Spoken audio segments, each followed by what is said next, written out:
Welcome back to the Broken Brain, everybody.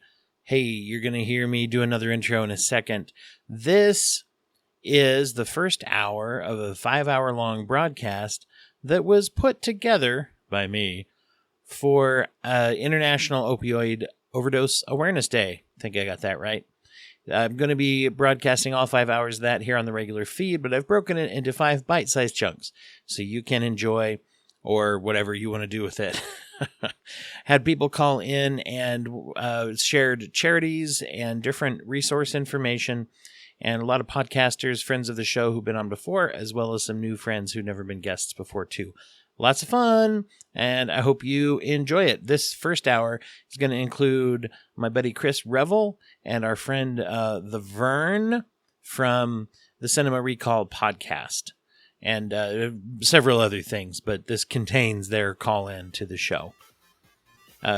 Keeping a weather eye on the social media, and I'll announce it here too, but this was a lot of fun. I'd like to do more live events as well, so keep your ear to the ground, keep a weather eye. Can't think of any more expressions for looking out for something. Keep your cat whiskers ready to sense the boundaries around you. We'll work on those.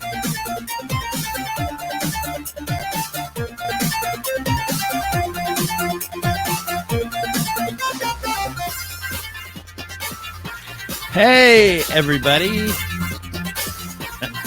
Gotta fade that sound out. That's some loud music, y'all. How's everybody doing? That wasn't fading at all. This is off to a great start. Welcome, everybody. Everybody out there in podcast, broadcast, live stream land. Welcome back to the Broken Brain podcast. It's me, Joe Boy Dwight, here to host some more. So anybody who's out there, welcome. Really, really glad to be with you today. This is a weird project that I decided to take on. It's probably a little too much. We'll have to see. I'm going to be broadcasting for a large chunk of today. We're going to go for several hours here to talk about addiction and overdose. Did you know that today is not National Overdose Day, as I have previously said that it was in all of my announcements for this? It is International Overdose Day, and not just for opiates, but for all kinds of things. Now, a lot of the things that I'm going to talk about are going to be kind of USA centric. However, when I sent out those invitations to people to join, and I said, sorry if it's just a United States Day, it's not. So I retract my apology, but I do extend it to the fact that this is going to be sort of American centric in the sense of the USA and stuff, but it is International Overdose Awareness Day. I want to say happy International Overdose Awareness Day. That's not really the right sentiment, probably. But as always on the program, when we're talking about pretty serious things, I do like to be, have a little bit of, I don't know, sometimes you have to have fun in order to survive, right? And so that's what we're going to try to do. But also a very serious subject. There is an epidemic going on, of course, and I'm going to go ahead and share this as well. This is the International Overdose Day website thingy, or just website. Doesn't even have to be a thingy. Talking about this, there is a huge epidemic, especially of opioid and fentanyl overdose and overdose deaths. We've seen huge increases of that. We're going to talk about that a lot today. Why awareness, and who am I to do this is one of the things I kind of want to talk about. That's good. Stop sharing that. So this is an extension of the program, The Broken Brain. It's a podcast that you can find anywhere podcasts are sold, anywhere podcasts are freshly baked and set out on the windowsill to cool. You can come along and grab it, shove it in your bindle, and keep going. The podcast is something I started several years ago. I think it was about 2015, 16, something in there. That is designed to give a psychological and cultural view of the world. It's evolved a little bit to include basically almost anything, but the show itself is focused on the idea that life doesn't need to be boring, that when you view it through a psychologically literate lens, and when you watch things unfold, in front of you, and you do all that, you can be interested in life, and also that you can cope with things that seem intolerable. It's about mental health treatment. It's about trauma. It's about addiction quite often. And then sometimes we talk about Marvel movies, but we talk about them through the lens of psychology, trauma, addiction, and a lot of things like unto that. So that's why this awareness exercise is going on. Who am I? Well, I'm a psychotherapist. My name is Dwight Hurst. I live and practice in the state of Utah. And I started, one of the things that led me to go to the podcast was two main things. One is that I noticed that a lot of people I knew who are psychologists, who are psychotherapists, people who understand and have those kinds of perspectives, that it's an interesting perspective. And I wanted to share that. The other thing that I noticed over the years is that I had a lot in common with a lot of the people that I worked with. I worked in an outpatient addictions program, and though I don't have the experience of substance abuse becoming, problematic in that way in my life, I do have problems with compulsions, problems with impulsive decision making, and I used to consider that to probably be some signs of anxiety, maybe panic disorder at times, as I would have anxiety attacks. However, I've learned in the past several years that I'm actually a neurodivergent individual with bipolar disorder and with ADHD. Those things are things I've been diagnosed with that have contributed to those things. Now, as I've understood that and been able to treat that medically, it's helped quite a bit to control mania and to control things of that nature, and using techniques to work with ADHD as well as self-acceptance. That's a big thing. I'm sure we're going to get into that. I talk about that all the time on the program as well. Self-acceptance is one of the things that's huge when it comes to trying to recover and trying to be healthy. And being healthy is the kind of the key to avoiding this. So that's who I am. I'm also somebody who's gotten to talk to hundreds of people, if not thousands of people, over the years of working in mental health since 1999. And as well as the wonderful opportunity to interview and to talk to wonderful people throughout this podcast that I've been doing. So it's become a bigger and bigger part of my life to get to talk to you all and to talk to those that are out there who do this kind of work. And so that's one of the things that I'm really excited to bring to you today. One of the things that I'm hoping to see happen, we'll see. One of the things is to have people join us today. And I'm going to post a link here if I can find there we go, find the right way to do that. I'm going to post that in the comments here.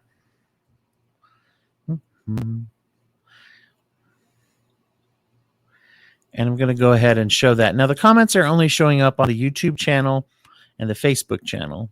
So I'm going to leave this up for a little bit here. StreamYard.com, and then you can see the / all that. You can copy and paste that.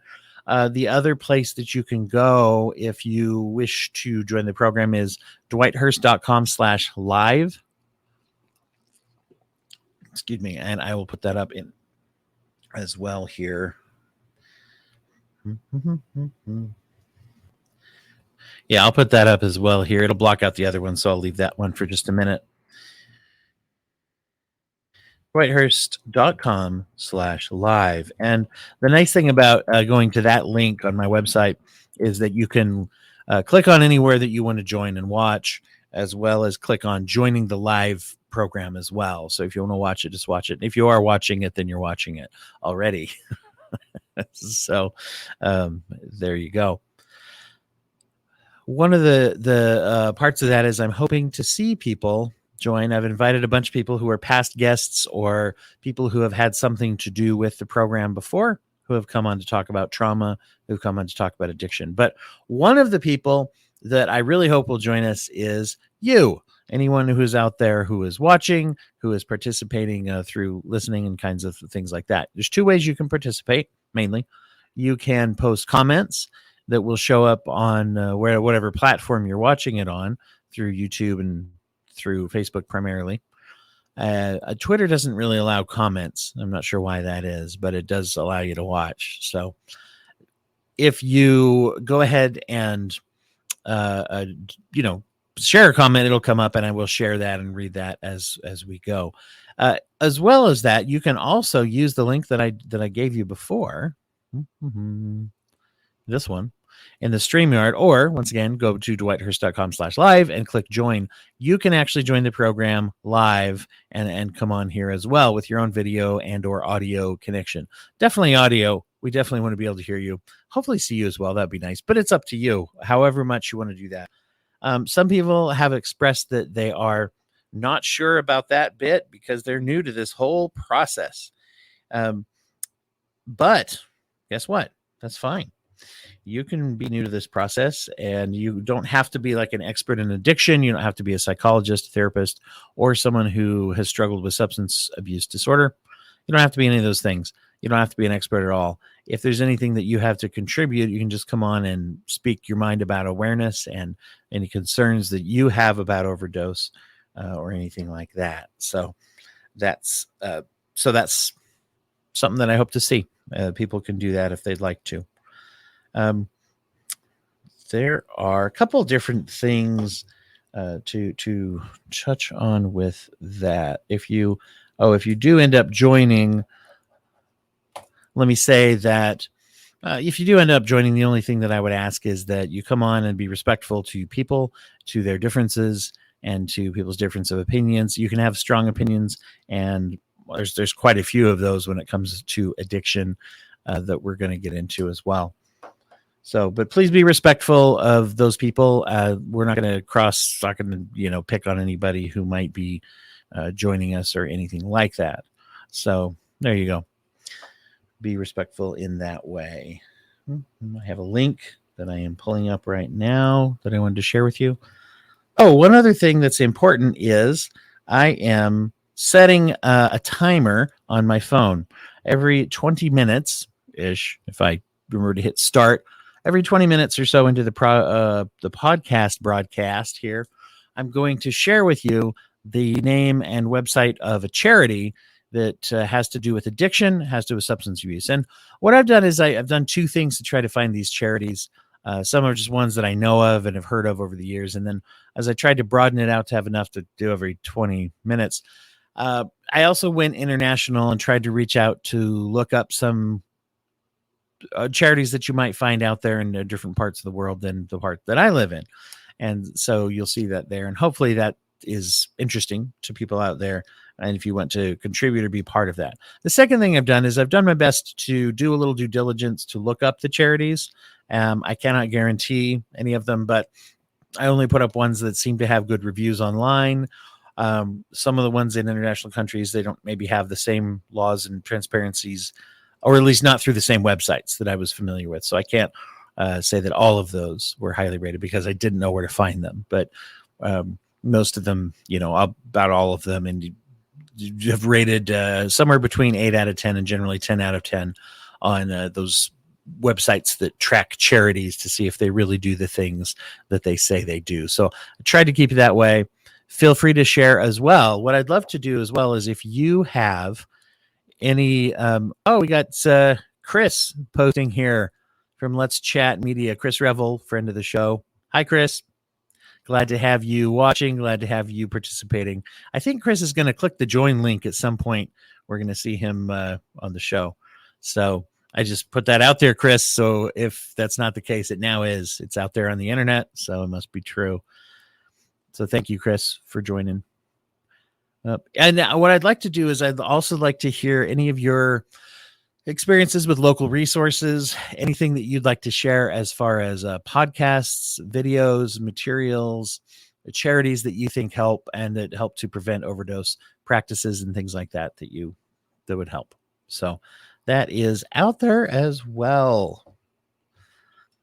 Let's talk about what is overdose. Why do we worry about that? Well, we worry about it because it kills people, for one thing. But why is that? What happens is overdose has a lot of different parts to it, and it's different depending on what drugs. Like I said, here in the U.S. And internationally as well, but particularly we're seeing a lot of opioid overdose deaths and The actual way to categorize that, I'm really grateful. Towards the end of our time today, I'm going to have actually Claire Wiseman and David Livingston of the Wiseman Method Detox Center are going to come on and talk to us a little bit about how a more appropriate title for many of these deaths might be poisoning rather than overdose. But that's something that we'll kind of delve into a little bit later. But the reason for that is that there is the addition of fentanyl to a lot of drugs that you're finding in the U.S. that are being sold, particularly opiates, but not exclusively. I've worked with some clients and I've talked to a lot of people who are trying to avoid even some of the street drugs, as marijuana has become legal for medicinal or recreational purposes in a lot of states in the U.S. There's been dispensaries that are safer, but many of people have found that cannabis and marijuana sometimes are spiked with fentanyl as well. It's an opiate-based drug that can it is cheaper and more available for those that are selling drugs. And to be honest, it makes it so that it's never been more dangerous to do street drugs, heroin, as I said, marijuana, but they're finding it really in everything. It's never been more dangerous. You might say, well, it's always been dangerous. Yeah, sure, it's always been dangerous, but there have been ways and things that people do to mitigate that risk. There's a lot of programs that kind of have tried to help some of the main risks for heroin use. There's different things you can do there, but fentanyl has made it so that there's a lot of one-use deaths that we're running into nowadays. And when things are spiked with fentanyl, and you may not know, when you do heroin, when you sell heroin, here's a little tip. What happens is heroin arrives generally in bricks. It arrives in pure concentrate. Basically, you take these bricks that are wrapped up of heroin and you rip them apart and you cut them up and you cut them with other materials. It could be anything that just looks like a powder. It could be baby powder. It could be rat poison. It could be, literally they've found all kinds of weird stuff in heroin that's sold on the streets. Many times, if you buy heroin, you don't even know what you're buying at all. In the past, one of the problems was that it sometimes was spiked with something crazy, or it was fake and it wouldn't, it didn't work, which you could say that's safer, but at the same time, that also can trigger dependency withdrawals, which are very dangerous in and of themselves. So there's a lot of those things, as well as sometimes the potential for violence and other things that you might run into as well. So, you have all that. That's always been there. And people who work amongst the drug dealing world have told me that as they've witnessed this packaging and cutting up of heroin, that occasionally out of this brick and it's torn up and whatever, there will be a little crumb or a little piece that's left behind. And sometimes that will just get shoved all by itself into a balloon. Typically, these are a lot of times what they call balloons, is what they're kept in. And then that's a death, potentially. Because if you take too much heroin, more than you think you're taking, your heart stops. It just can stop. And so that potentially can be an overdose, which can mean a death. So it's never, safety of the customers is generally not a consideration of many drug dealers. I'm not going to say all, but many. That's just not a consideration. Now, with things being cut with fentanyl or just being fentanyl, sometimes you're buying you think you're buying heroin, or you think you're buying pain pills and it's just fentanyl. Fentanyl is an opiate. It's traditionally used as an anesthetic as well as a painkiller. It sometimes comes in patches. You may have been prescribed it before. Certainly people are prescribed that. And it's tricky and dangerous to see where it's coming from. There's a lot that's been being brought into the U.S. There's a lot of background with that.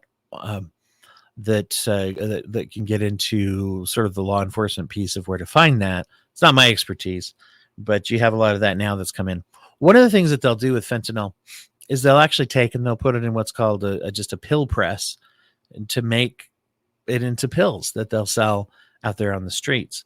And as the DEA released some statistics just a couple weeks ago where they've seized a bunch of these pills and they find that many of them are fake opiates, that they are, well, at least they're fentanyl's an opiate, but they're not heroin or they're not opiate. They're not Oxycontin. They're not the things that people might think they are. They're actually fentanyl fake pressed into fake pills.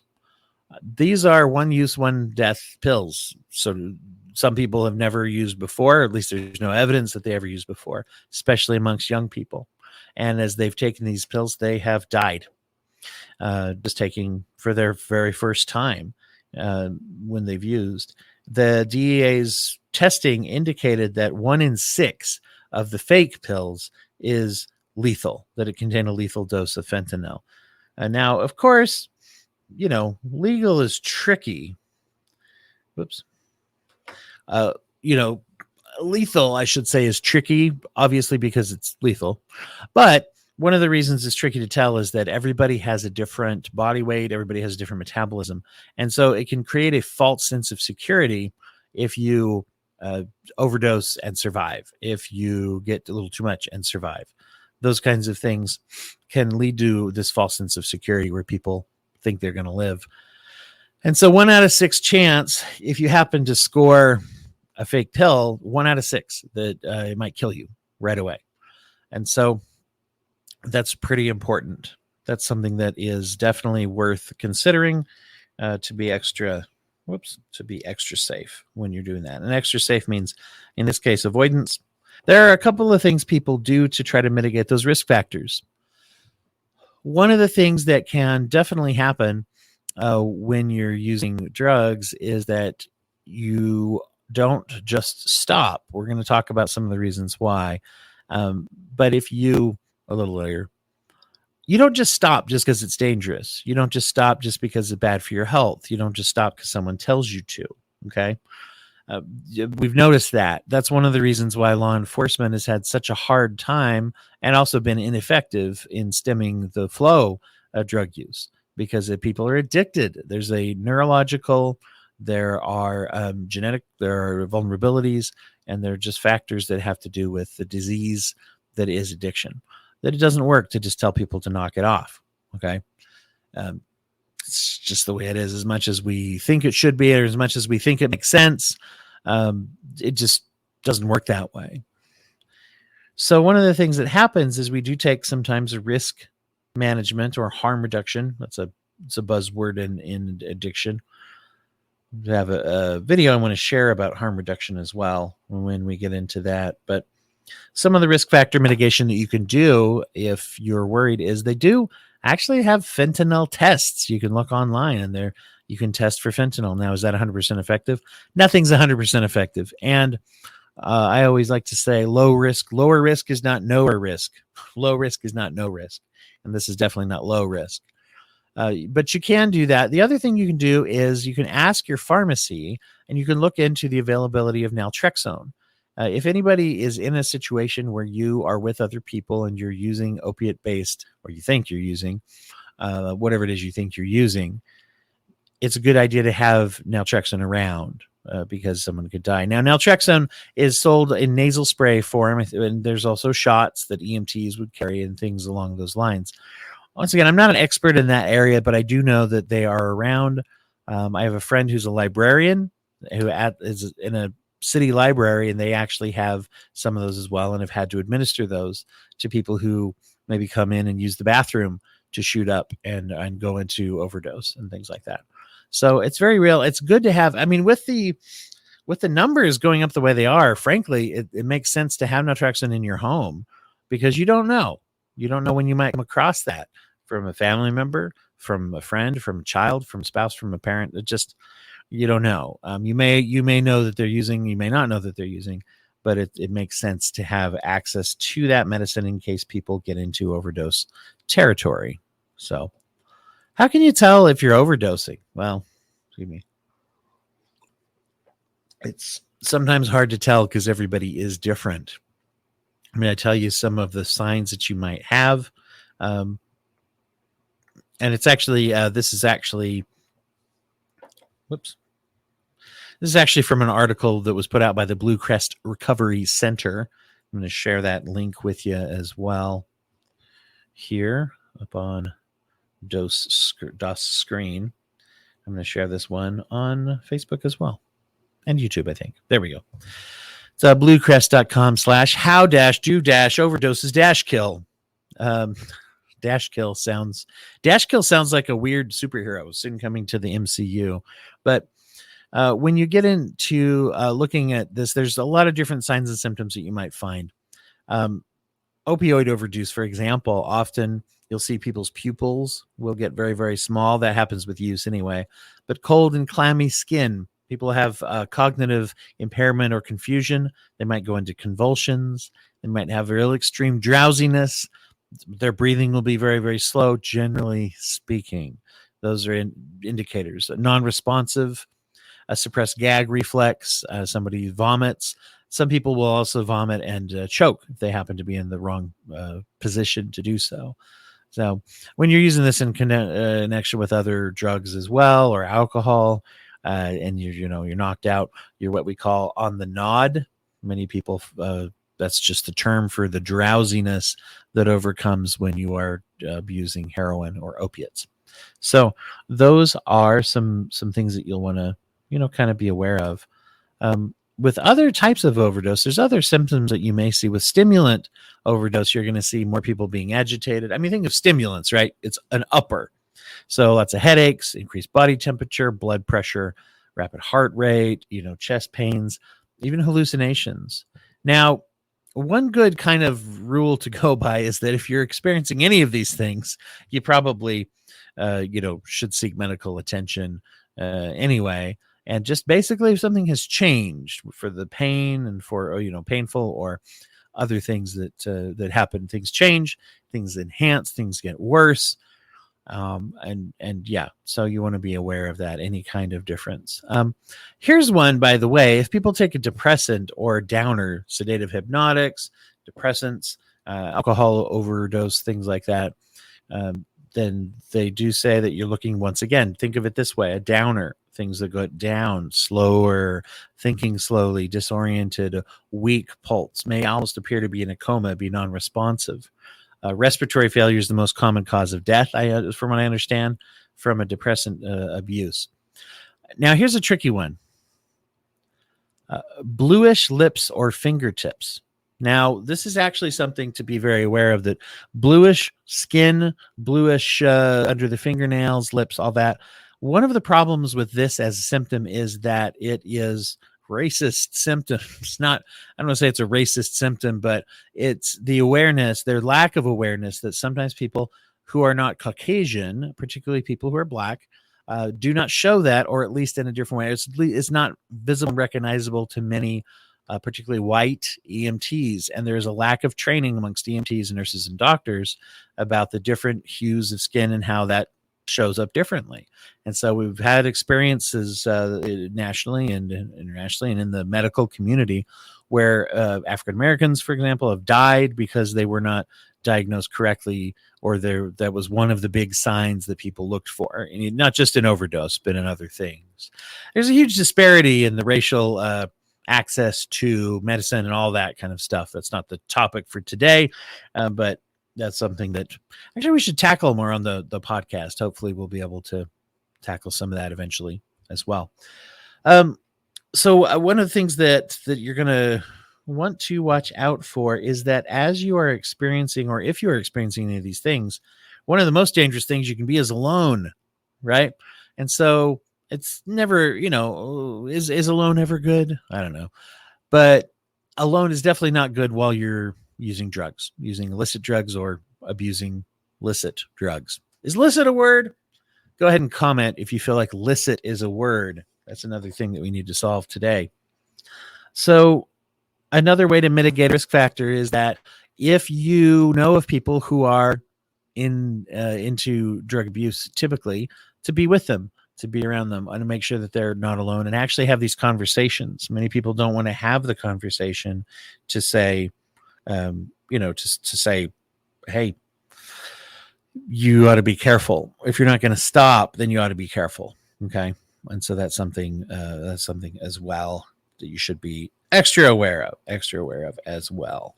I am making just an adjustment right here that I am sharing this link with a few different people as well. The things are going on. Whoops.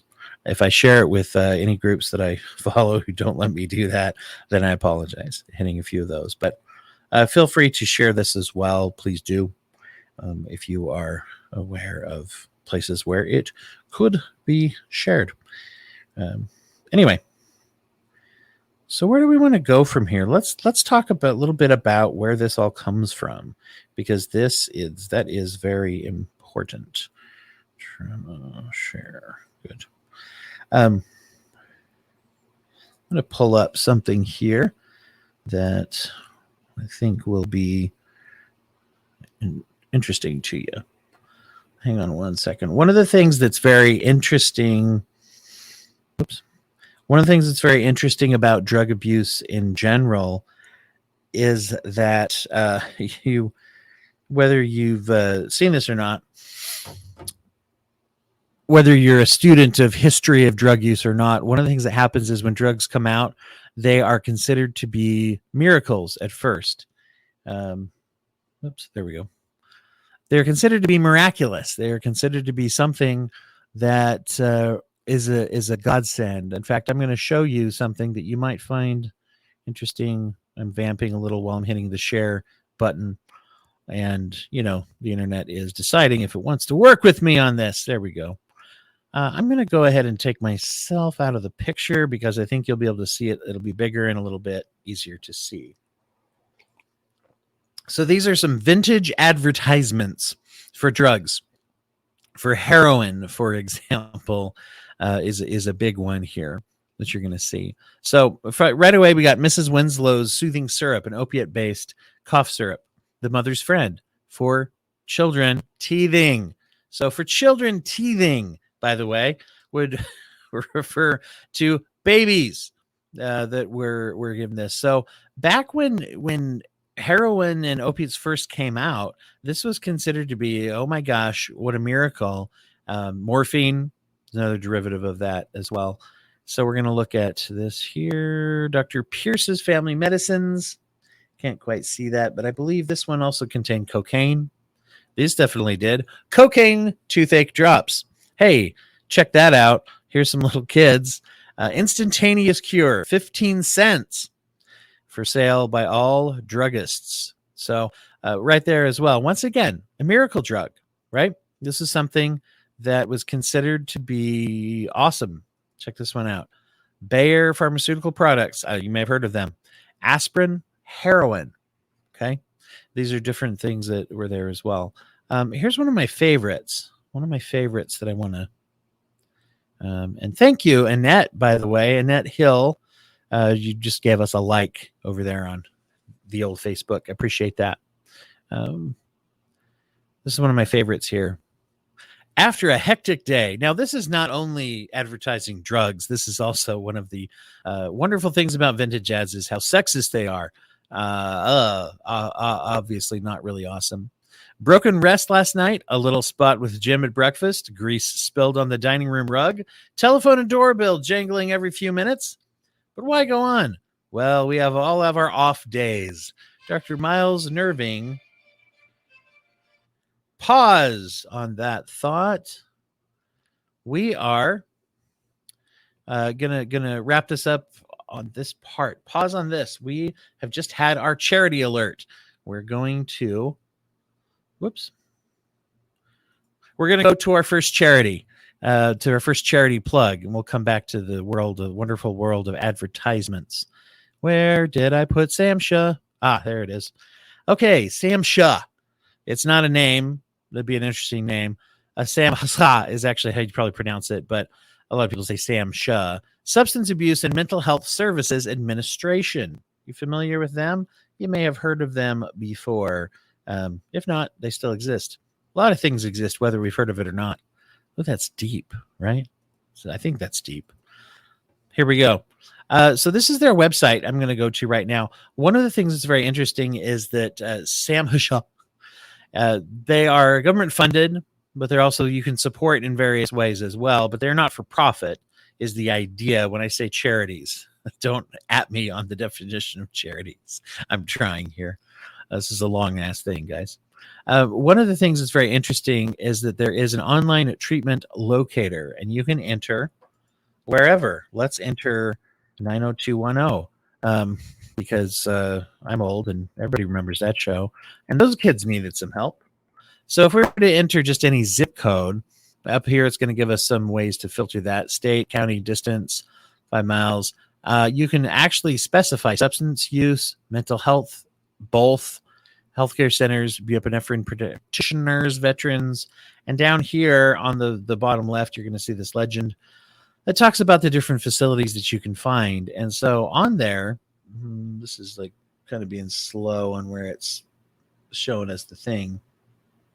Oops, here we go. I don't know why it didn't activate it. Usually, generally speaking, here we go. So there is Promesa Behavioral Health. We got to get a little closer. Oh, here we go. 90210 once again, Beverly Hills 90210. Doesn't that one's not wanting to do it. It knows that I'm goofing. Let me enter my zip code. Utah.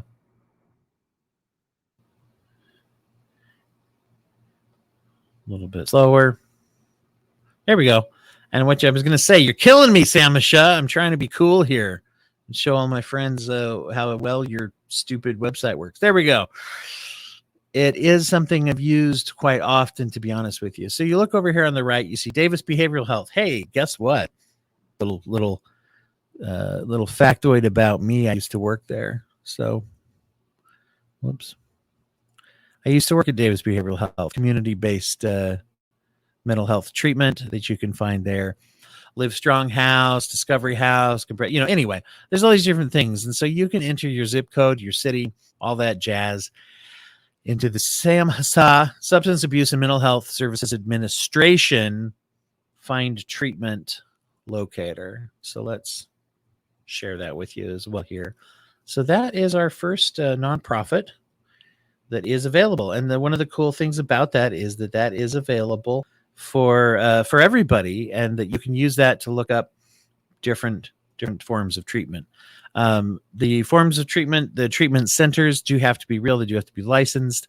Other than that, I don't know. It doesn't specify on here whether or not they are, what the cost is, or what kind of insurances they take and such.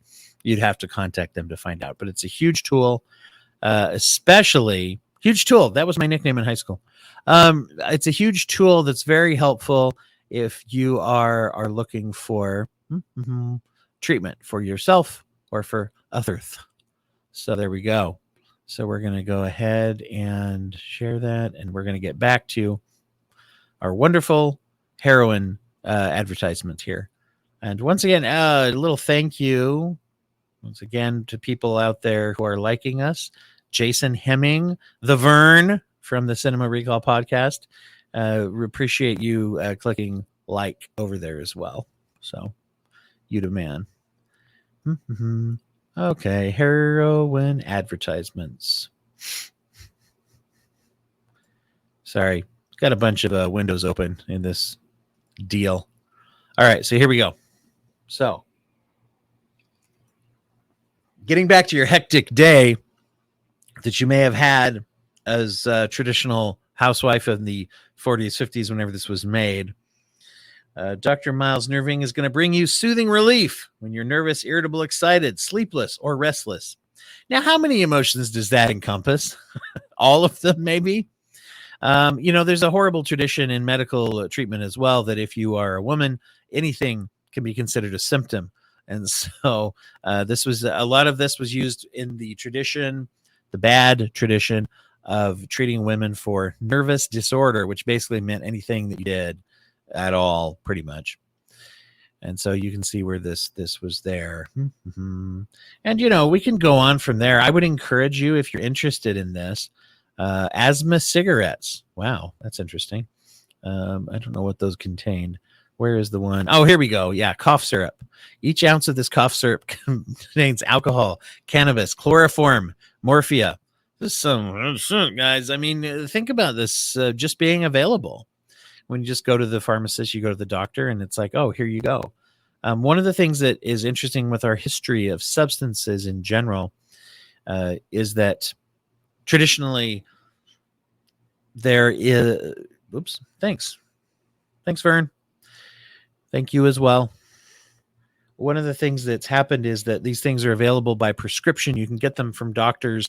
For example, during Prohibition, you could get an alcohol prescription. And let's guess what kind of people, what type of people, what socioeconomic status do you figure had the most? So there was a soaring number of alcohol prescriptions amongst the upper class as soon as prohibition happened. So typically speaking, that's not unusual at all. The evolution of drugs when they are invented, cocaine went through this, heroin went through this, methamphetamines as well, is that one, like I said before, they're heralded as a miracle drug at first. Okay. And because of that, because it's looked at as a miracle drug, it's prescribed and it's used for everything that people can think of, basically. Sigmund Freud himself was an avid advocate and user of cocaine, which was something that was first used in eye surgery and all that kind of jazz. And so that then what happens is you have an evolution from there, where it goes from being a miracle drug that is available mostly for the upper class socioeconomically. Then it becomes more available. Then it becomes a little more available to the middle class, upper middle class, and it drifts down in its availability. What happens is that when it is abused in the socioeconomic upper middle to upper class, it is generally behind closed doors considered to be kind of problematic, that there's a little bit of people are using a little too much of this. Thank you, Vern. Appreciate you switching formats. Good luck refilling your coffee. I don't know if I was meant to share that with everyone, but appreciate it. And so what happens next is that it gets down to the point of being middle class to lower middle class problems. And as those problems emerge, what we see is it's talked about as maybe like a Newsweek article or Time magazine, or, basically local media will do a problem type of article. But this is a problem. People are misusing heroin. People are misusing cocaine. Maybe you shouldn't use it all the time for everything, right? Then it hits the lower socioeconomic class, what is considered to be below the poverty line, or other, basically you get it. Because it hits that, it's when it hits that point, then it becomes a crisis epidemic, is what happens. That's when, with methamphetamines, for example, that was when it was more commonly used and more commonly abused by those in the lower socioeconomic status. That's when all of a sudden you had a lot of images of the crazy meth addict who comes in and robs a pharmacy, the crazy opiate addict who's busted into your house and taking all that. So it's when it hits the lowest economic class of the country, is when it becomes a huge problem. And that's when it's talked about in terms of like, and unfortunately, usually what happens is that puts us into a situation where who takes care of that? Law enforcement, right? We make laws to push people into, sometimes push them into treatment, but oftentimes push them just into incarceration and things like that. So we treat it as it's kind of a problem, that it's a huge problem, and we punish people for it. And that is the same kind of problem. And so you think about how many deaths, right? You think about how many tragedies befall people in that interim time, right? You might think that evolution impacts and only hurts people on the lowest class, but it hurts people all the way down, obviously. And in some ways, particularly up at the higher socioeconomic level, there's a lot of suffering that goes, once again, behind closed doors and just isn't addressed for a long, long time. You have people who are suffering, who are dying, and just, that's one of the tragedies there when we're not talking about it, and when we're not talking about it enough. You hit the middle class, and all of a sudden there's also less money to get treatment as well. You hit down into the lowest class, and once again, lack of treatment availability. And so you get death, and you get overdose, and you get all these kinds of things. So that is the evolution there of opiates. One of the things that is important to kind of understand is that we're seeing right now huge amounts of these things happening. We're running into different, one of the first waves that we've had of that happened back in 1999 up until 2019. It's been going up considerably since then. The data is usually a year or two old. I have Jason Hemming on the line, the Vern from Cinema Oh, Recall. Let's get you hello, up on. Dwight. Hey, Vern, how you doing? It is good to see you, my good sir. Let me get my camera or There you go. adjusted there. Hey, Hello out there to the world. Welcome to the Vern. Jason, you go by. I mean, how do you want to go by on this? The Vern? That's your you can public name, right? you can call me Vern. Yeah, that's what people mostly know me as is Vern. I'm really glad to have you. I'm glad that anybody's joining on, but especially we become pretty good friends through Chris Revel, which is nice. Oh, Everybody becomes friends through Chris Revel because he's a friendly guy.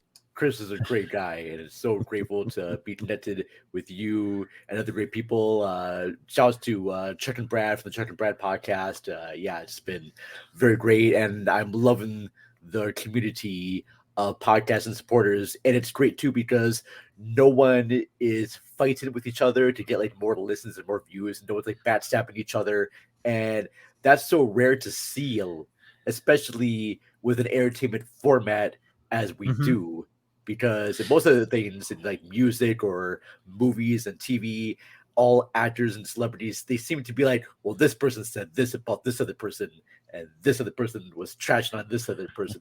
But in the podcast community, I have not had any of that stuff. And we can have different opinions on topics and things, like because I host a movie podcast, and when you host a movie podcast, you can have different opinions on topics, but no one ever talks down to each other. No one calls out other people or disrespects them, and I appreciate that very much. Hope you can hear me okay. I just put my mic in, so I'm not quite sure if it's coming through all right. Oh yeah, no, I can hear you. Okay. Hear you. But yeah, and I'm loving what you're doing. I'm loving what you're doing here. This has been a very important thing. Well, thank you. I want to. I'm just reiterating the link on here. Anybody can join us while we're talking as well. And no, thank you. It's been something. It's honestly, it's been something that's a little bit intimidating to take on, but it was just, and I don't know why I did it to myself, but it's like, hey, let's do several hours of a broadcast about this. I just feel that it's really important. I've been talking about it on my show and some others about the dynamic. Do you see? Let me ask you, do you have, what are some of your thoughts, feelings, things that you'd share about overdose, about drug use, addiction? Well, okay, because I've had a close friend of mine die recently, and he was a guy. He was in a band of mine, few bands. His name is Chum, and just a great guy. But he did drink excessively, and it was one of those things where maybe we should have like caught on to it earlier, but he just always at shows and clubs, and he would just drink a lot, but he never got violently drunk. He was just always very happy. He never seemed like he was going through any type of depression, but he definitely had a medical condition with the drinking, and he always felt like he had to drink. Like I always saw the drunk side of him or the hungover side of him. I never got to see the area in between, and I really wanted to see that area. And just one day he was up in his office and he just passed away, and he passed away from heart complications, and we thought it was the drinking, but then to learn that he actually did do harder drugs like cocaine, and that could definitely feed into that. Yeah, so that's one tragic side of addiction, but there's also is a positive side to addiction, because the first year I went to this convention called Convergence. It happens in Minnesota every year, and I went there one year with two friends of mine, and I did not know anybody in that place except for these two friends. And I go outside. This is back when I used to smoke, and I'm outside having a cigarette, and this cute little blonde girl just comes up and just starts talking to me, and she just wants to make sure that I'm safe. Yeah, we got Chris Revel just joined the line as well, just so you know, not to hijack your thought. Oh, good to have you, Vern. Hey, back Chris. Vern's story. That was really great. So I was, so I was telling, so that Yeah, conversion go is ahead. this Keep blonde going. You had girl, just run into a young woman outside the thing. and she's very friendly. Just wants to make sure that I'm safe and that I know people there. And like every time I would go outside to have a cigarette at the time, she would just show up and just be super friendly. And we got to talking and became friends with her. And then she has explained, and from her other friends, that she used to be addicted to meth. She was a meth addict for about 4 or 5 years and Hmm. has recently become clean for at least a year when I first met her. And she's been clean for the last several years. And just hearing about her struggles with it and everything has just been an amazing Yeah. thing. And she's actually had the support of her sister and her other friends. She had to move away from all the toxic people in her life to get away from that. And she met new friends. And I think that's the deal there, just to find that support system for people. That's a huge thing. I mean, people really struggle with is replacing that social group. That's very important for staying clean as well. But yeah, and having to get away from that. I knew somebody years ago, and it was largely methamphetamines, if I remember, but drug use, who was having such a hard time getting themselves to stay away from that group. It was very, very difficult, and they actually went around and started. This is very, very innovative. They moved cities, but not terribly far. But they basically went around and got into fights with the people who were their drug suppliers or drug using friends. So much so they said that basically they wanted to make it so that if this person ever sees me, they're going to kick my ass. So I'm afraid to see them now. So I'm not going back. And I thought, wow, I mean, you talk about working hard for recovery. Yeah, it's like that. What's that sketch on Saturday Night Live? The guy, the dickhead, the Rock was playing the guy who wanted to stop someone from smoking so much that he Oh, would beat that's them up. right. Yeah. Yeah. So, I mean, interesting. Interesting to look at that kind of thing. And Chris, you've worked Chris, a lot with addiction in your welcome. career. Yeah, I put in over a decade working in the recovery working within the recovery community, various roles, and for a period of time, I was a drug counselor as well. Hmm. So, Yeah, and you worked with quite an at-risk community. yeah, it was yes, actually, over the years, it was various roles within that entire into that field. So yeah, yes, I have. Tell what were some of your observations? I mean, obviously today being International Overdose Awareness Day, we're talking a lot about overdose, but just in general, with what have you seen? What are some of your insights into this dynamic? Well, the last part of my healthcare career, with the last few years, I was working more with people coming out of the hospital, and I'm working with people in recovery. So I can honestly say that people in recovery are the most amazing, wonderful, hilarious people you've ever met, and it's just the most inspiring thing. Like the amount of honesty. Like one of the things I'd always say when I'd run groups, when I'd be running ILP groups and stuff with Yeah. is when you kind of get into recovery, you kind of remove all the BS in life, where instead of you meet someone, you're like, oh, hey, nice to meet you. How's the weather? Recovery is like, hey, do you believe in God? You just Yeah. let's just go for it. And I think it's just so inspiring to see. I've worked with the people that's gone, there's rare cases, but I've met people who've gone into rehab 50 times, and it took, I've been there. I've handed out Narcan, and that person is still here to this day. I've administered Narcan to someone before within seconds of almost losing their life. Like I've done it all. So I was those people. I was just talking a little bit earlier about that with the Narcan availability. Now you can get it at a lot of locations, pharmacies, things like that. Yeah. And I had mentioned I have a friend who's a librarian who they keep Narcan, the nasal, whatever, in the library because they have had people that go into distress coming in there. What would you say of that observational experience? What's that like when people come out of that? When I worked, the people I worked with, it was, obviously, relapses are part of recovery. It was always really great meeting people who are very raw and open and kind of like exploring. They're like, all right, clearly I have some, the way I'd always say is like rehab or whatever gets you clean. And then when they came to work with me, it's like, now we get to find out why you use those drugs.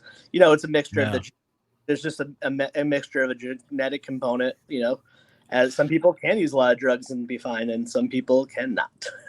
Yeah. Yeah. It's interesting. And I love how your staff uses humor with addicts, Chris. I think that's absolutely imperative and important to not talk down anyone because even though I mentioned my friend, and there's also another friend of mine who used to like drink excessively.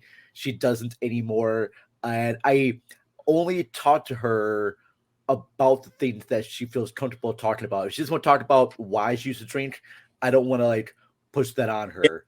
Internal work. Important thing is just be there and support your friends and what they choose to do. And if they're coming to you and say, hey, look, I drink too much, I want to stop this, and just to be there for them and just laugh with them about stuff. Like even though my friend doesn't drink anymore, you think that she's going to become this person that goes, no, no one should drink anymore. I will not be friends with you if you keep drinking. No, it's not that. She just wants to avoid people who always push her to drink more. She wants to be with friends who like her for her, not because she used to like drink excessively. Yeah, one of the things that's interesting is, tough love is one of the things that is sort of traditionally a part of some of the addiction communities and even treatment professionals. And, my experience has been that being rejected and kicked around and isolated is, not usually people who have come into serious addiction. They've had that experience that didn't work for them.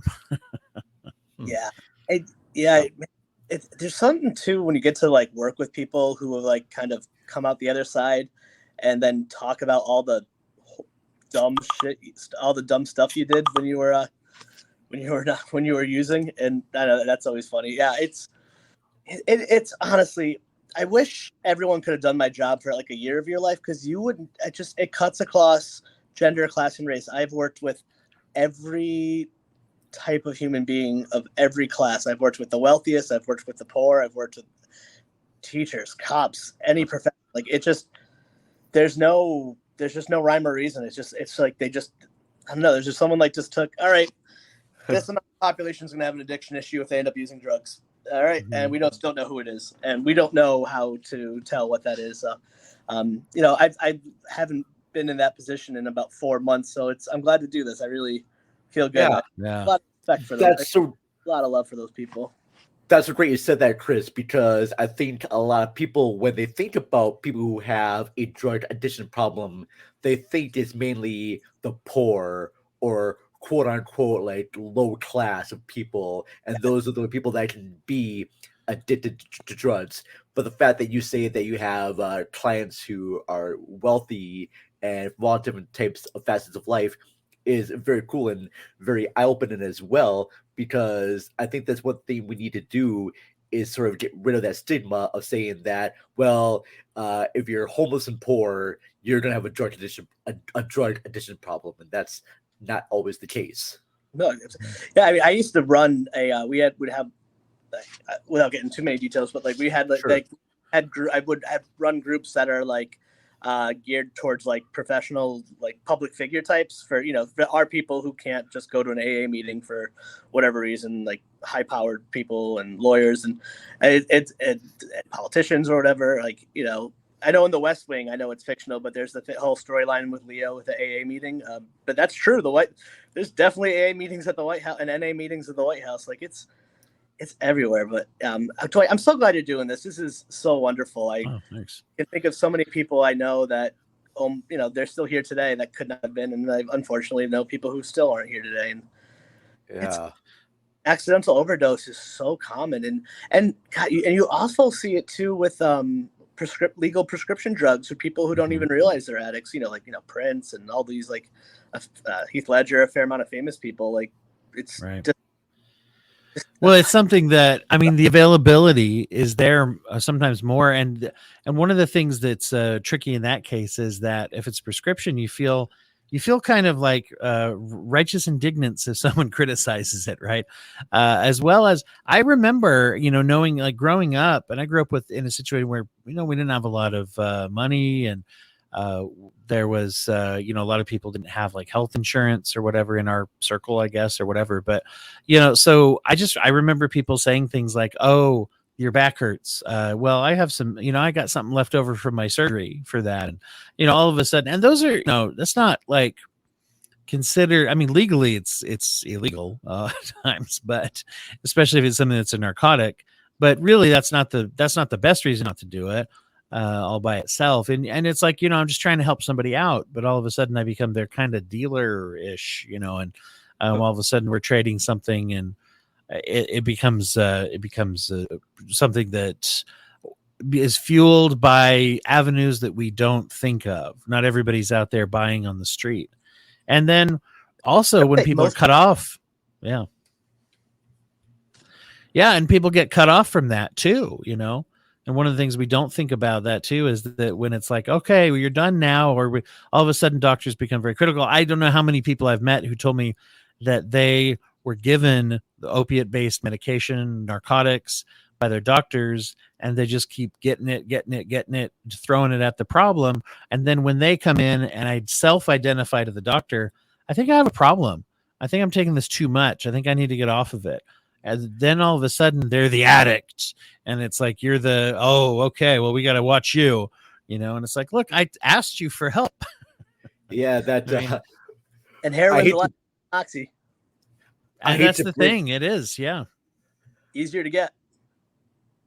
I found it great too, Dwight. What you're describing is reminding me of a movie, and I'm gonna bring up a movie during this conversation. But no, this is good. I wanted to share cultural aspects, and so in fact, if you weren't going to share one, I was going to ask you to anyway before before I would let you leave. So yeah, what you're describing about this doctor prescribing opiates to patients when they come in for a problem is reminding me of the movie Requiem for a Dream, when Ellen Burstyn's character comes to the doctor saying she wants to lose weight, and he just gives her pills, and she just becomes addicted to the pills and thinking it's the pills that are helping her lose weight when actually it's destroying her mind.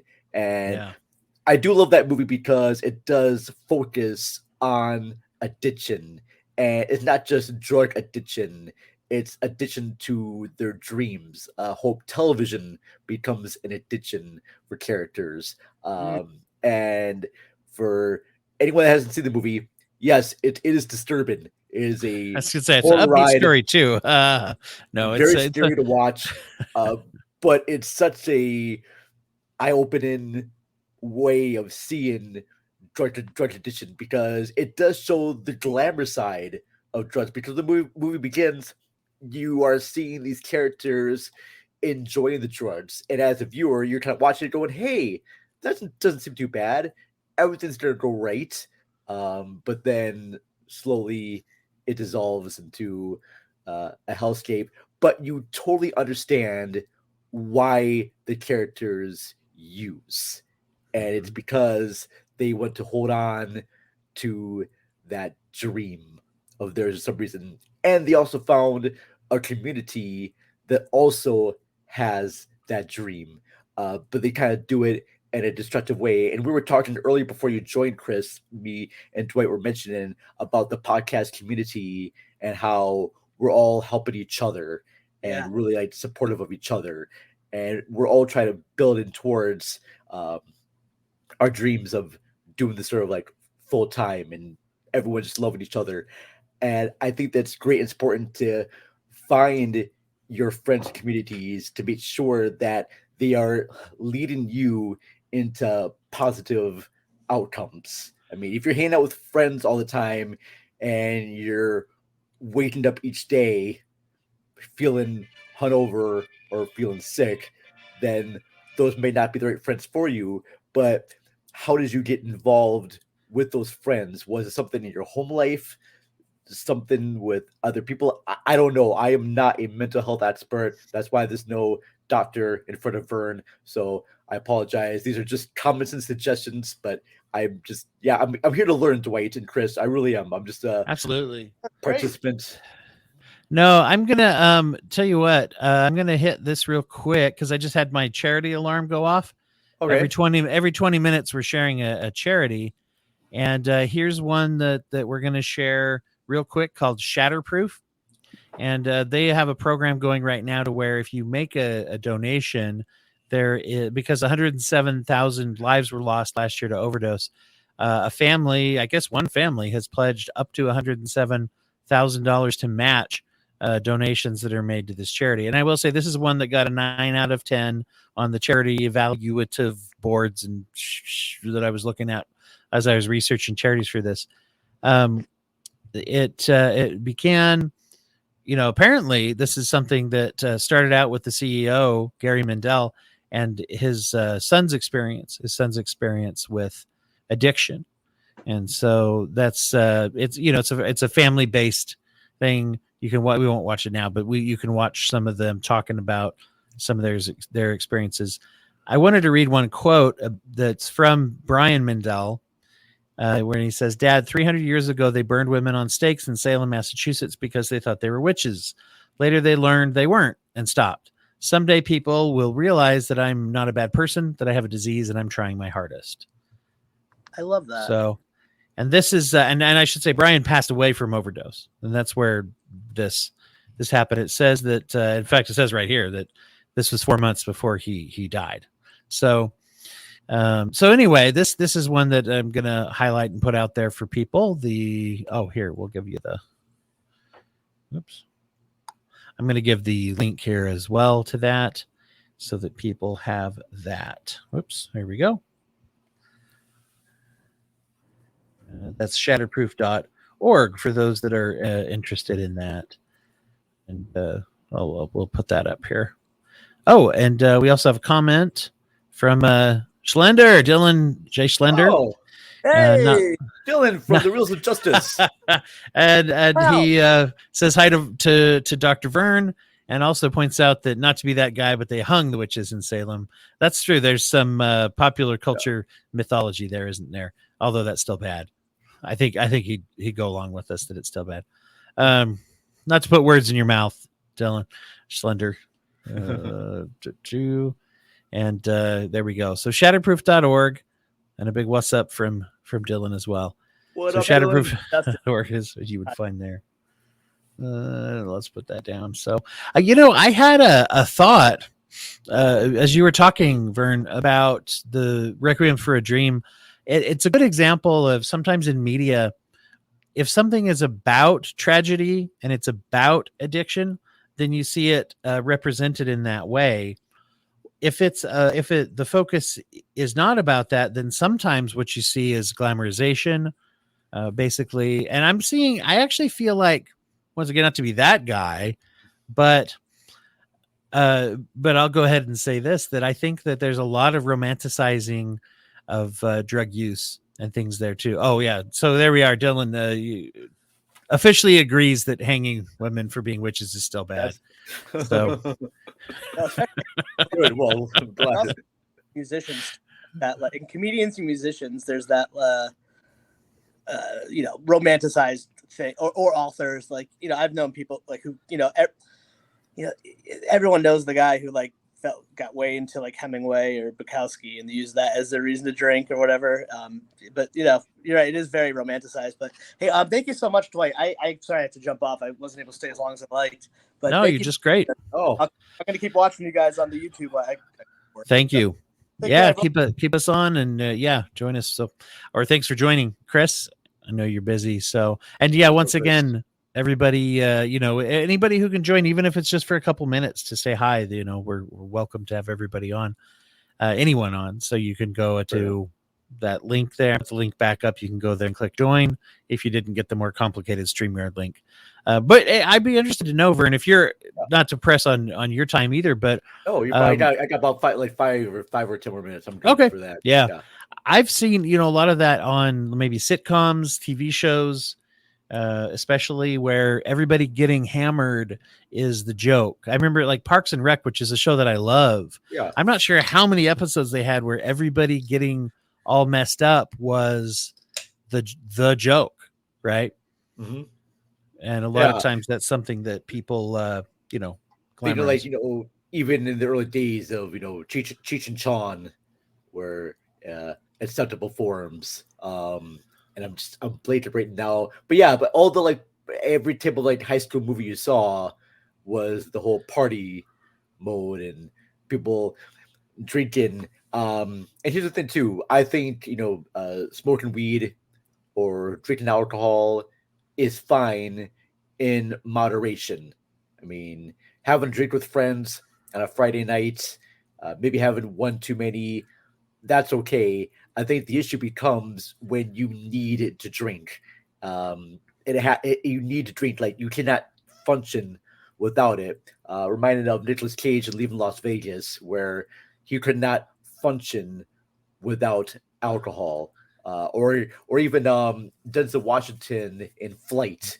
He couldn't do his job without alcohol consumption. That's where it becomes a danger, when you need these drugs in order to just do everyday activities. That's when it becomes a problem. Or you gotta do like very I just things you don't want to do just to feed your addiction. I just watched the movie Shame with Michael Fassbender and Carey Mulligan, which is about sex addiction. And here's a guy who is addicted to sex so much that he'll just ignore everything else in his life, and he will do other things that he just doesn't really want to do, but he's just trying to feed that addiction. And addiction just come from all sorts of places. I mean, I'm pretty sure there's like even a video game addiction. Got people who play video games too much that they ignore other things there. It's fine to like this before, have a drink, smoke weed once in a while. That's not the problem. The problem is when you just need that stuff every single day. You cannot function without it.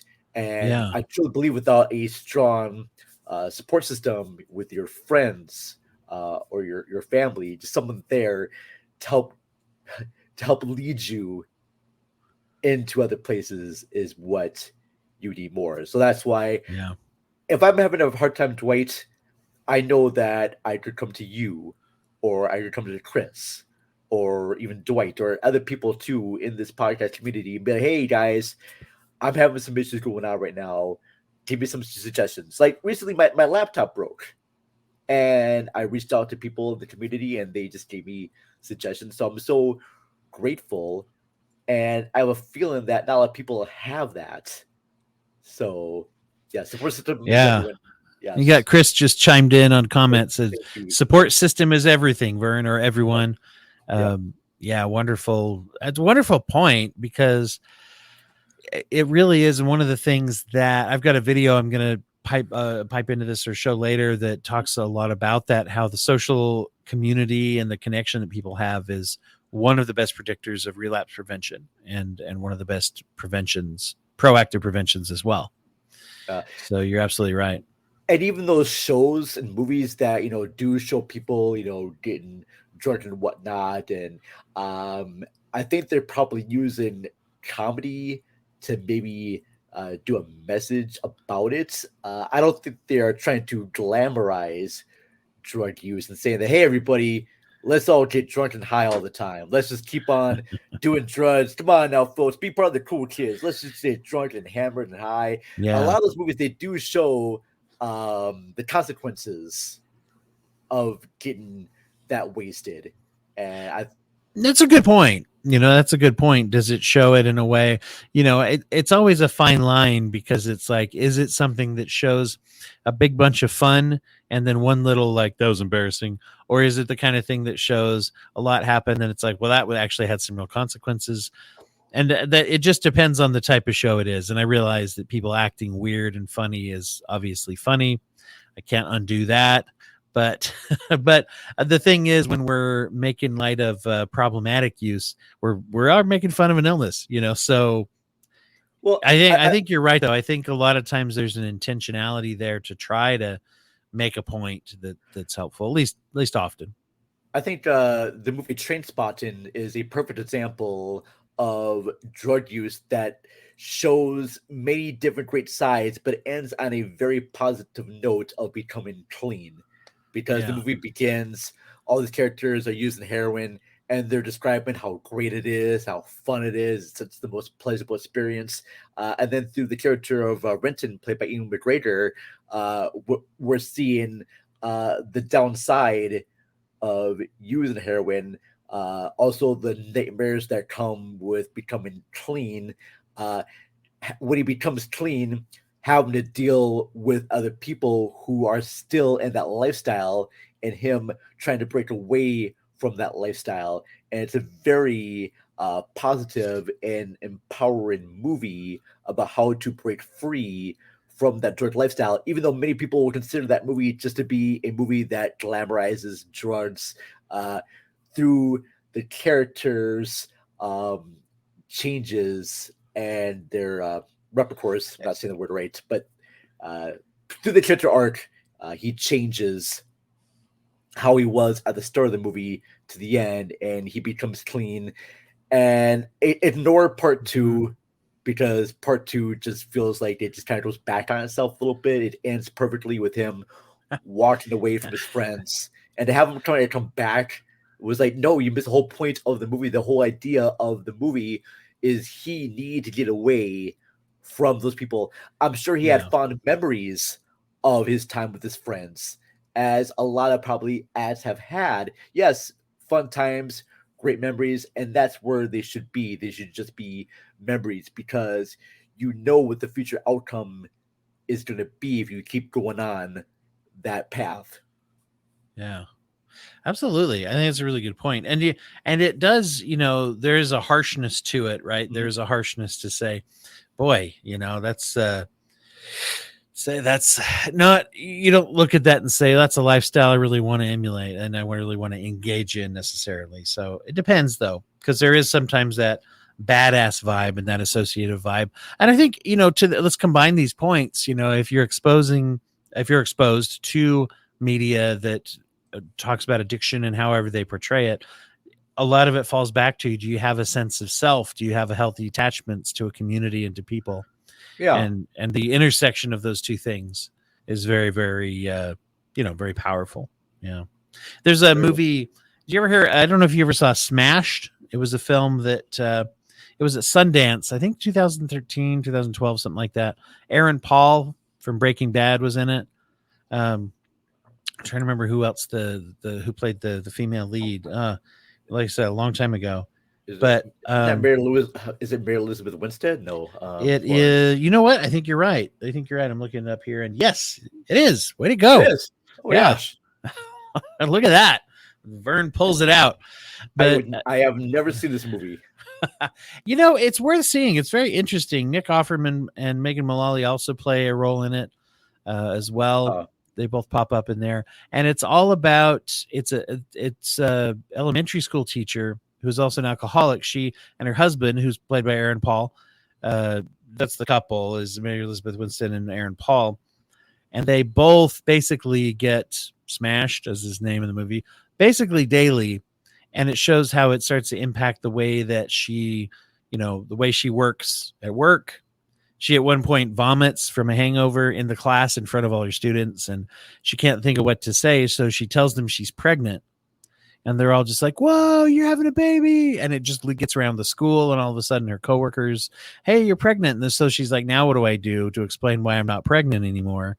And just like things like that. And it really, one of the things that it shows is the how much of it's a very like loving relationship that she has with her husband, but it's also based so much in alcohol that, spoiler, I guess, ultimately they aren't together at the end of the movie.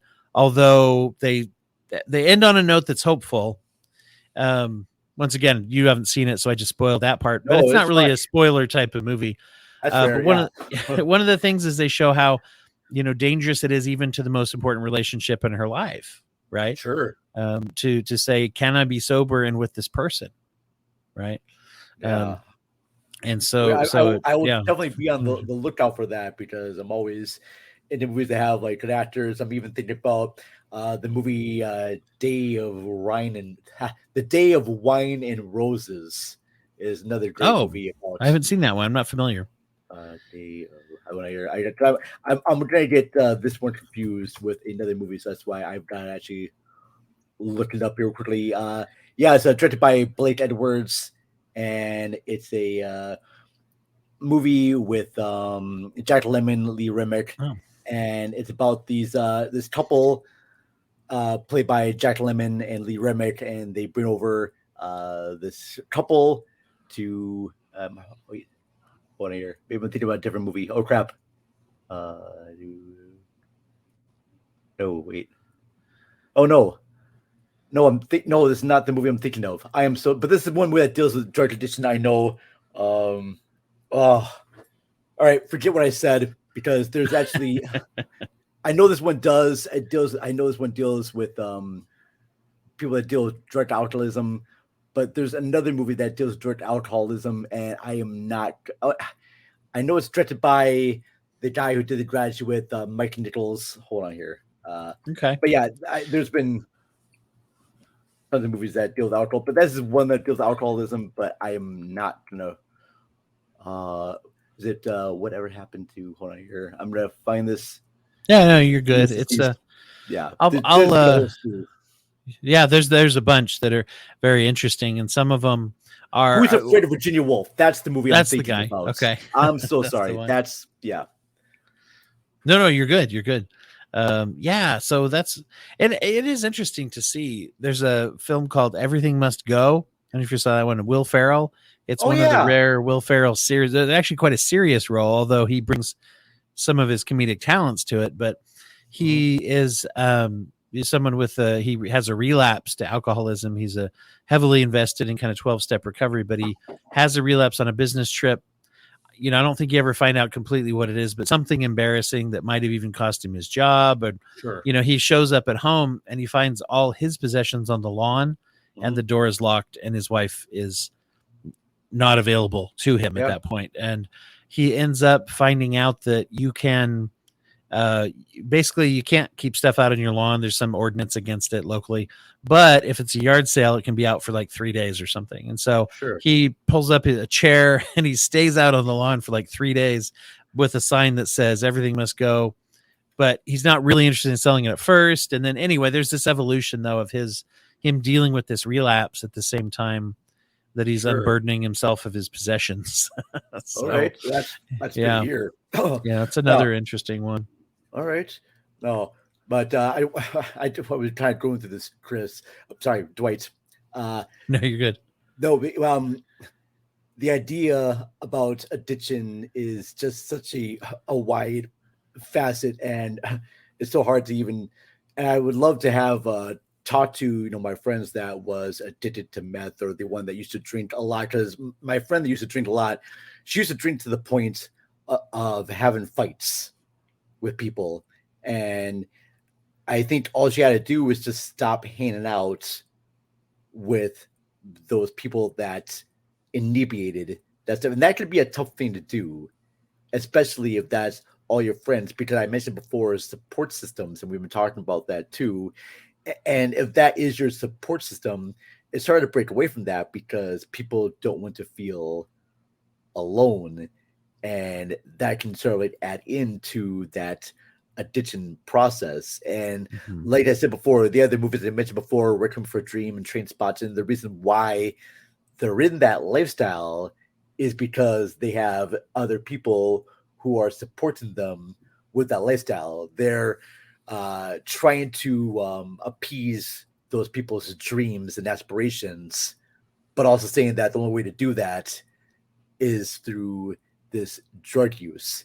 And I get though. I mean, it's a very kind of like pleasurable, euphoric experience. I mean, people get euphoria from like running marathons, and I could never do that. So happy to all people that want to run marathons, but to me, that becomes kind of a drudge as well too. So yeah, it's just finding that support. And it's a difficult thing, and I'm so glad that the internet is up and running now because people can have different ways of finding support groups.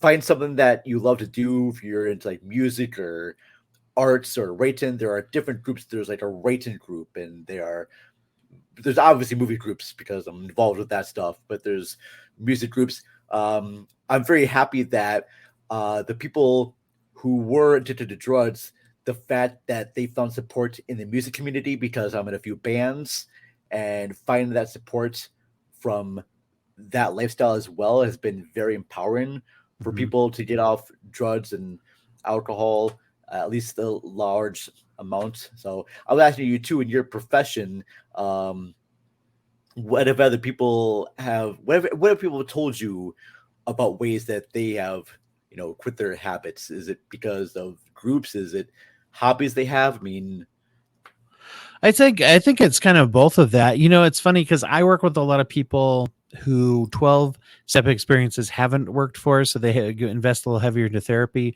And then I work with many people who have had a lot of success with 12-step groups. But it's kind of like you say, the group and community is important for everybody who successfully is staying sober. Part of it, and part of it is I'm a big fan of what I call it the addition method rather than the subtraction method. Because I think if your focus is stopping use, then basically you are, going to be less successful than if you add healthy things into your life that sort of crowd out the addiction. And that goes to what you're saying, which is the kind of the healthy, pleasurable activities, and not only just like for fun, but also where a passion can be invested, right? Sure. If you have a passionate attachment to a community or a passionate attachment to a hobby or an interest, or even, charitable work, service work, those kinds of things, they play a huge role in people changing how they're doing. And interestingly enough, I find that it's helpful to actually focus less on the alcohol and drugs when you're staying sober, as little as you can, really.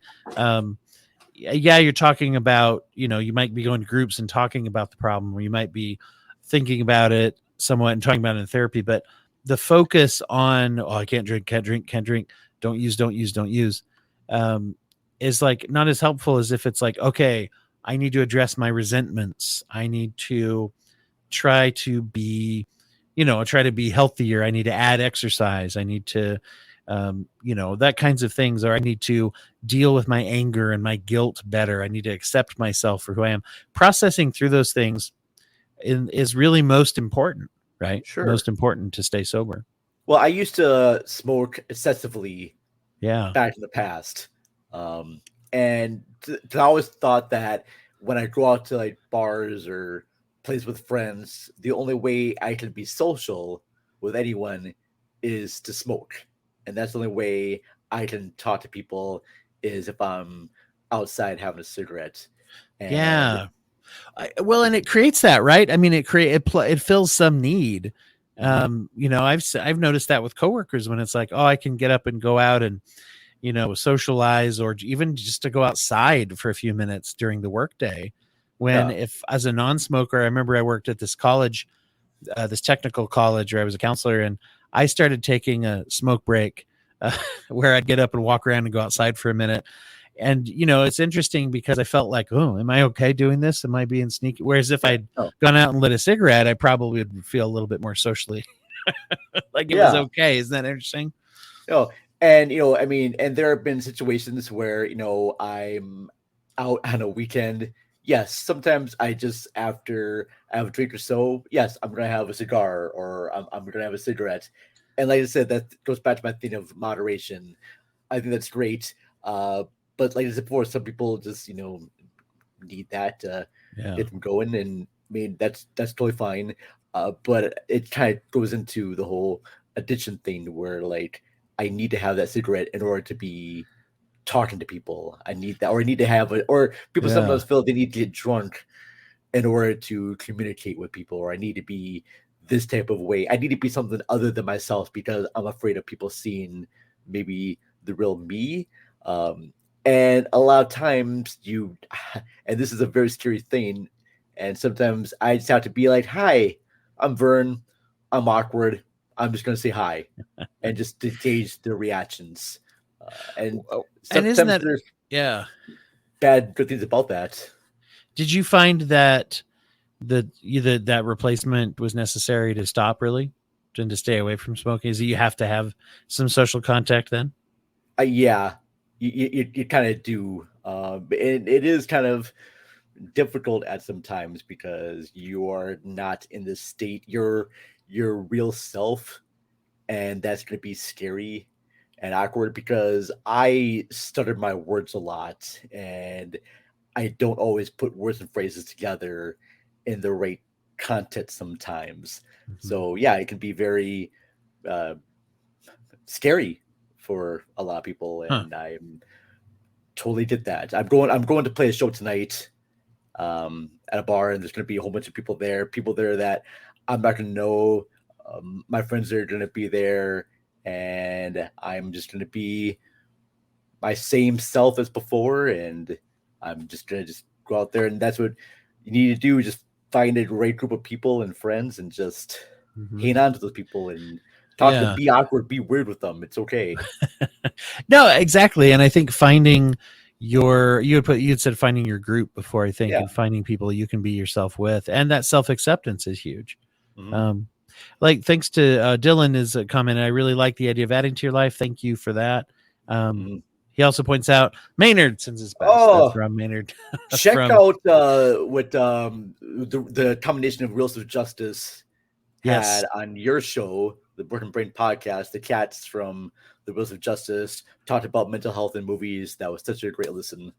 It was it was a really great episode to have them on. It was interesting because it was 3 of 4, and Ryan Rodriguez, who's a encyclopedic knowledge of movies and things. He and I are actually scheduling one so he can come on the show, even though he didn't make it with the beautiful. others. I'm recording with Ryan later on today, so very happy. Oh, great! Oh, that's a wonderful thing to do. We're recording our other episode of Tales from the RR podcast. Oh, okay, gotcha. Yeah, Reels of Justice. It's a fun. You and I have both been guests on there before too. Yes. Where they have a mock courtroom setting where you come on and defend a movie or prosecute against the charge of being a bad movie. And I think you and I have had some success there. Not to spoil our episodes. Yeah, no, we can praise our stuff there. It's cool. Wait, baby. Tell everybody what your podcast is before I know you got to go in a minute. Oh, yeah. Well, my podcast is Cinema Recall Podcast. I host it with my good friend Ashley Urach, and we talk about many different facets of movies, and we bring on a different guest. Dwight was a recent guest of ours, and we talk about trigger warnings in movies and shows, and that was a very fun and informative episode. And we're gonna try and bring on more people. We're going to start having actual live people in our studio, which is going to be kind of cool. We're going to bring in musical guests to perform on there, and it's going to be just a fun show. Cool. We're going to be doing like a live show and a podcast. So we're going to have 2 different elements. We're going to be available. We're going to be at the Crypticon convention in Minnesota, in Plymouth, I believe on September 17th to the 18th, speaking on some panels there. Hoping to get out to the Rhode Island Comic-Con again this year. Just waiting to hear back about press passes and whatnot. And so that's what's going on. CinemaRecall.net is our website. We have over 8 seasons, and it's been a really great place, and I'm loving connecting with a whole bunch of different podcasters and performers and directors and actors and whatnot. So it's been really cool. Dwight, this has been amazing, and I wish we could stay longer. Thank you so much. No, you're good. Yeah. Thank you so much for being here, Vern. But I'm going to definitely keep, watching and whatnot there while I do some work. But good to talk to you, buddy. Thank you, sir. We'll talk to you soon. Bye.